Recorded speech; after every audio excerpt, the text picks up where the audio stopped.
Assalamualaikum warahmatullahi wabarakatuh. Perkenalkan, nama saya Ade Rama Akbar Alensyah.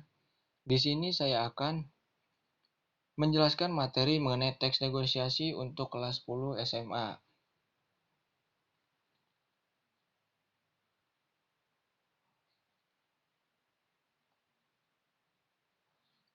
Pengertian teks negosiasi. Teks negosiasi itu berasal dari kata negosiasi. Adalah suatu bentuk interaksi sosial yang berfungsi untuk mencapai penyelesaian bersama di antara pihak-pihak yang mempunyai perbedaan kepentingan. Itu pengertian teks negosiasi. Selanjutnya kita ke jenis-jenis teks negosiasi. Jenis-jenis teks negosiasi dibagi menjadi 3. Negosiasi berdasarkan situasi. Yang pertama ada negosiasi berdasarkan situasi. Contohnya itu formal dan non-formal. Negosiasi berdasarkan situasi contoh yaitu negosiasi formal itu merupakan suatu negosiasi yang dimana ada kata kesepakatan yang berupa ada tanda tangan materai 6.000, salah satu contohnya.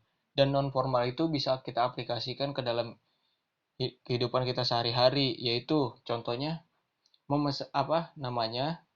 contohnya dari non formal itu adalah meminjam barang kepada teman. Misalnya, Rina, saya boleh nggak minjam barang tersebut? Untuk apa? Si Dwi menjawab, untuk apa? Nah, itu adalah merupakan negosiasi non formal.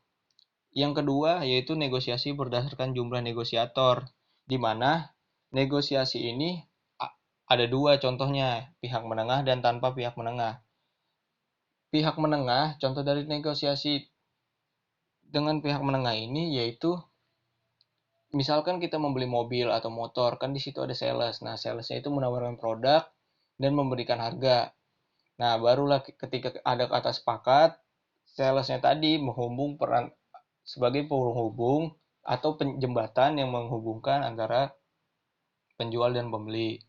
Kalau tanpa pihak menengah, ya kita misalnya membeli barang dengan penjual, misal membeli pensil di fotokopi, kita ada proses negosiasi antara pedagang dan pembeli.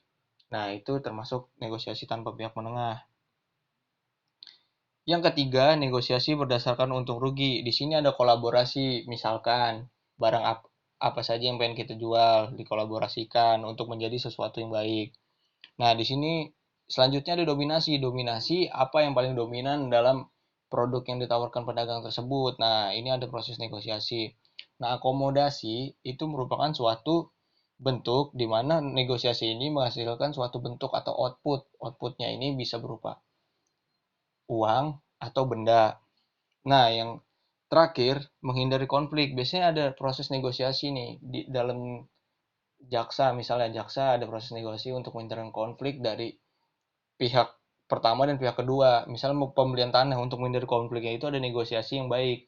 Nah, di sini ada penengahnya. Nah, penengahnya ini bertujuan untuk menghindari konflik.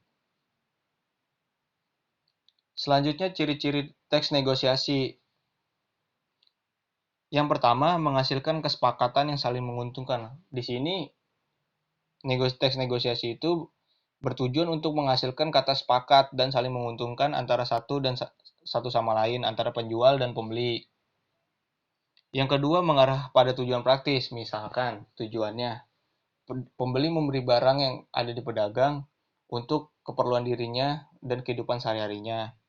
Yang ketiga, memprioritaskan kepentingan bersama. Memprioritaskan kepentingan bersama di sini dimaksudkan adalah bertujuan untuk adanya kepentingan bersama. Misalkan penjual ingin mendapatkan keuntungan yang besar dari uang yang didagangkan oleh pembeli. Nah, yang si pembeli membeli barang tersebut untuk keperluan sehari-hari.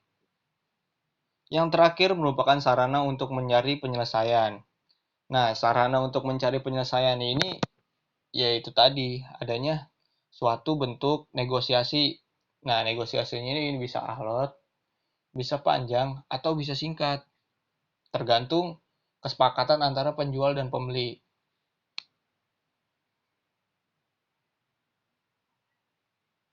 Selanjutnya adalah struktur teks negosiasi. Struktur teks negosiasi ada orientasi, permintaan, pemenuhan, penawaran, persetujuan, pembelian, dan penutup.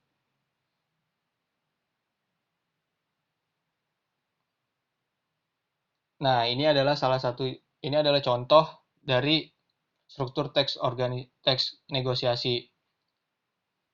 Orientasi. Nah, orientasi ini sebagai bentuk pembuka. Nah, contohnya di sini ada permisi Pak, Bu, boleh lihat-lihat. Nah, ini contoh dari struktur teks negosiasi, yaitu orientasi, yaitu pembuka. Dan selanjutnya ada permintaan. Nah, permintaan ini bertujuan untuk pembeli ingin meminta barang yang ingin dibeli. Nah, di sini contohnya saya mau beli laptop yang bisa untuk mengakses aplikasi belajar online. Pahami nih, Pak. Tapi budget saya pas-pasan. Kira-kira ada yang cocok nggak, Pak? Nah, itu termasuk contoh permintaan. Selanjutnya pemenuhan. Pemenuhan di sini bertujuan untuk memenuhi permintaan dari pembeli tersebut. Misalnya penjual. Penjual di sini contohnya adalah penjual menjawab, "Oh, buat belajar online ya, Dek. Sebentar saya cek." Nah, ini adalah contoh kalimat dari struktur teks negosiasi, yaitu pemenuhan. Selanjutnya ada proses penawaran. Nah, proses penawaran di sini yaitu barang yang diinginkan oleh pembeli ketika harganya mahal, maka pembeli mengajukan penawaran terhadap harga tersebut. Mengingat budget yang dibawa pembeli pas-pasan misalnya, atau lain lagi, atau pembelinya ingin barang yang murah dan berkualitas begitu. Nah, contoh di sini adalah pembeli nih. Wah, boleh saya lihat, Pak. Harganya berapa, Pak? Penjualnya menjawab, silakan deh, harganya 5 juta saja deh. Pembeli, barangnya oke sih Pak, tapi harganya masih bisa kurang nggak Pak? Nah, di sini ada proses tawar menawar nih. Kalau 3.500.000 saja. Selanjutnya penjual menjawab, wah maaf deh belum bisa. Kalau harga segitu, ini spesifikasinya loh. Bisa dibuka aplikasi belajar online, main game, edit video juga bisa deh. Begini saja. Saya kasih harga pas 4 juta. Bagaimana? Nah, di sini harga yang dikasih pedagang yaitu 4 juta. Nah, barulah selanjutnya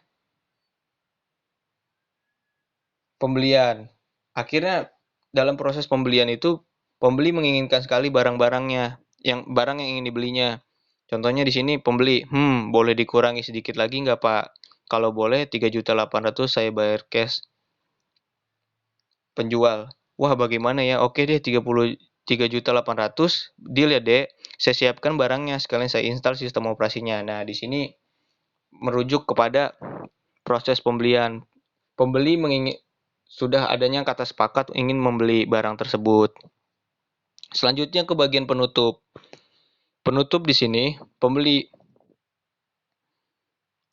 Jadi penutup ini merupakan proses dari akhiran dari tahap negosiasi yang dilakukan antara penjual dan pembeli. Contohnya, di sini kita bisa lihat pembeli, baik terima kasih Pak, ini uangnya silakan dihitung dulu. Nah, penjual 3.800.000 pas. Setelah menghitung uangnya, ternyata uangnya pas 3.800.000. Terima kasih, kembali Dek. Ini ada garansinya 1 bulan. Nah, penutupnya ini penjual menawarkan ada garansi 1 bulan terhadap produk barang tersebut.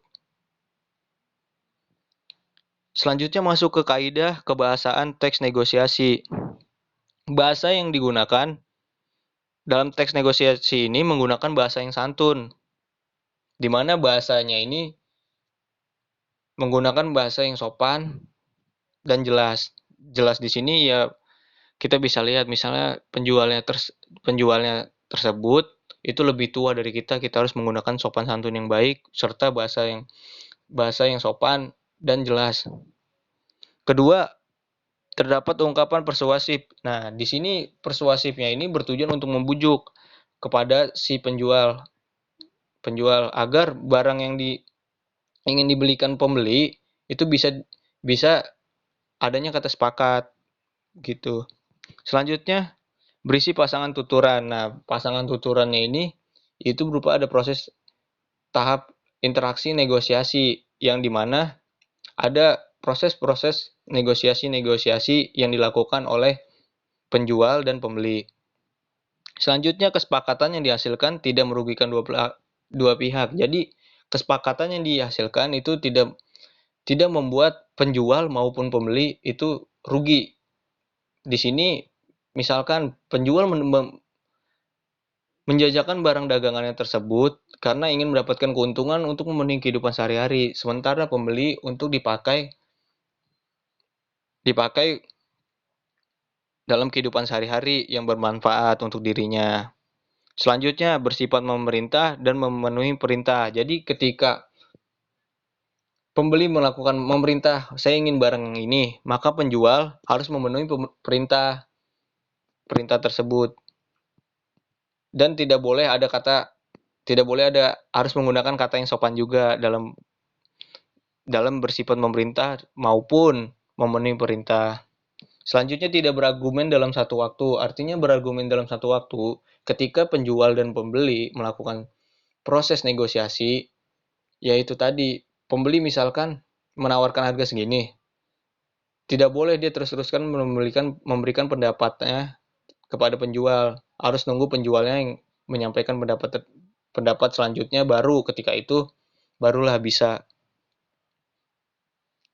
Selanjutnya, didasari argumen yang kuat disertai fakta. Nah, di sini baik penjual maupun pembeli harus menggunakan argumen yang kuat untuk melakukan kata kesepakatan dalam negosiasi. Misalnya pembeli pengen membeli TV. Nah, TV-nya ini cukup bagus, cuman harganya mahal. Karena dia bawa duitnya pas-pasan atau ingin mendapatkan barang murah yang berkualitas, ya itu tadi. Harus ada argumen yang kuat. Argumen yang kuat, saya hanya punya duit segini, Pak. Apakah bisa mendapatkan harga yang segini? Harga yang murah untuk mendapatkan barang tersebut. Nah, itu baru salah satu dari argumen yang kuat. Selanjutnya, minta alasan dari pihak mitra negosiasi mengapa ya atau tidak. Nah, alasan dari pihak mitra negosiasi mengapa ya atau tidak ini merupakan contohnya itu kita membeli barang, adanya proses mitra nih antar negosiasi. Nah, output yang diberikan pedagang kepada kita itu apa saja. Misalkan memberikan garansi. Nah, kenapa ada garansi? Karena garansi ini bertujuan apabila barang tersebut rusak sampai di rumah ketika pada tahap pembelian, dari tahap pembelian misal beli barangnya hari ini, misalnya sore, malamnya pas dicek di rumah rusak. Nah, itu adanya alasan dari pihak mitra negosiasi kenapa barangnya tersebut rusak. Nah, jadi kan dia telah menawarkan garansi. Nah, garansi ini bertujuan sebagai pihak mitra negosiasi.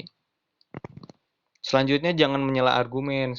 Jangan menyela argumen di sini dimaksudkan untuk tujuan, misalkan kita ingin menyela argumen yang kita bawa, kita nggak boleh nih terus-terusan membantah opsi-opsi yang disampaikan oleh pedagang. Misalnya, wah kurang bisa, masa kurang kurang baik lah kalau misalnya kita melakukan itu. Contohnya begini, TV-nya harganya tetap segitu Pak, mahal amat. Nah, itu nggak boleh tuh menyela argumen. Misalnya dia sudah menawarkan harganya 3 juta.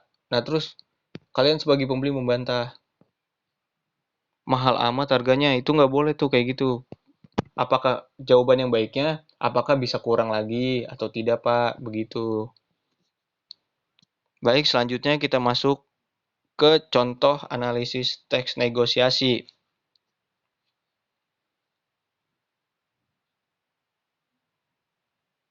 Nah, di sini ada salah satu contoh teks negosiasi. Marilah kita analisis. Wali kelas pertama, Anto, bagaimana rencana studi wisata ke Tanjung Bira? Apakah semua temanmu setuju? Nah, ini termasuk orientasi. Selanjutnya, ketua kelas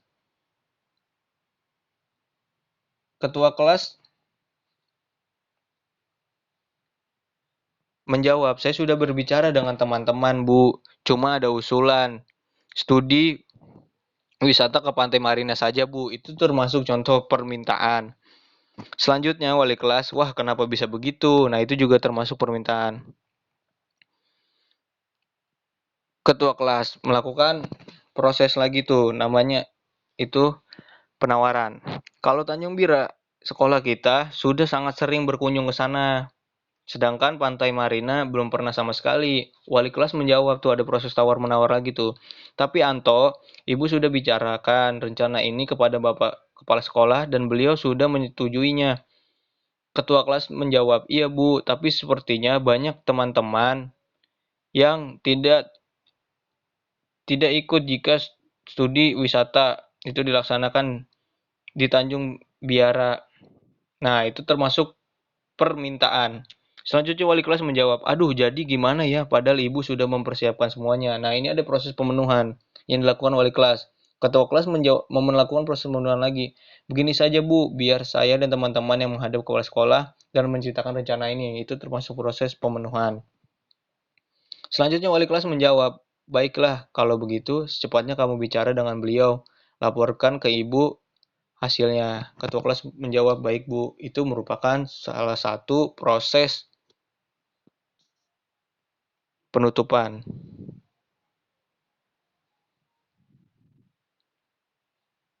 Selanjutnya, kita menganalisis teks negosiasi yang kedua.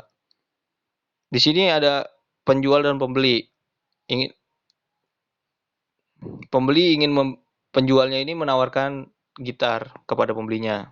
Nah, di sini pembeli, Bu, saya mau beli gitar ini berapa ya harganya? Itu termasuk orientasi penjual. Kalau gitar yang itu harganya 750.000, Nak. Nah, ini ada proses nih. Ada proses namanya permintaan. Nah, maaf, sorry. Yang pembeli, Bu, saya mau beli gitar ini berapa harganya? Itu adalah proses permintaan. Nah, ini adanya proses penawaran. Penjual menjawab, kalau gitar yang itu harganya 750.000, nah itu adanya proses penawaran. Pembeli menjawab, harganya boleh kurang nggak Bu? Nah ini ada proses penawaran lagi tuh. Boleh. Mau nawar berapa nak? Nah dia menawarkan tuh 600.000 aja gimana?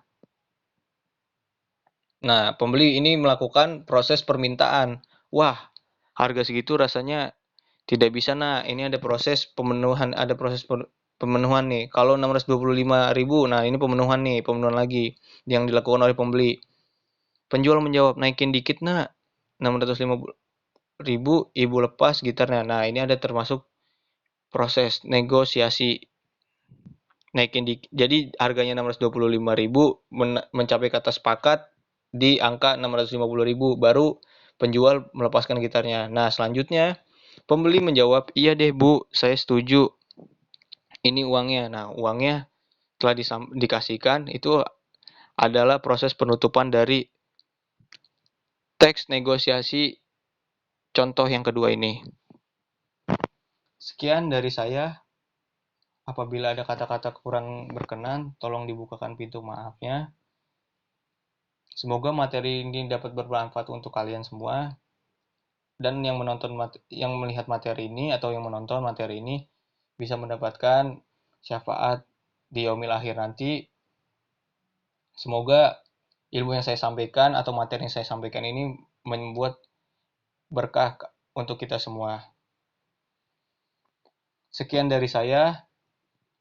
Billahi taufik walhidayah. Wassalamualaikum warahmatullahi wabarakatuh.